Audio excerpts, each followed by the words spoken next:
নমস্কার বন্ধুরা, আজকের ভিডিওটা করার উদ্দেশ্য হলো যে আপনাদেরকে সামনে কিছু বক্তব্য রাখবো, দেখি আপনাদের কি রিপ্লাই আসে। তো কথাটা হলো, আমি শর্টকাটে বলবো, কেন কি বেশি লং কাট হলে মানুষ দেখতে চায় না আজকাল ভিডিও, তাতে আমি শর্টকাটে বলবো। পরশুদিন মানে দুদিন আগে আমার এক বান্ধবীর, ওর 1-2 সপ্তাহ ধরে মানে ওর ইনফেকশন ছিল কিছুর।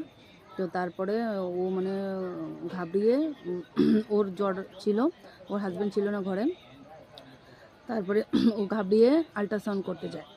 আল্ট্রাসাউন্ড করতে গিয়ে ও খালি পেটে যায়, ওর শরীর পুরো উইক, তো জ্বরও ছিল। তারপরে আল্ট্রাসাউন্ড করে ও ভাবলো যে ঘরে গিয়ে ও কিছু খেয়ে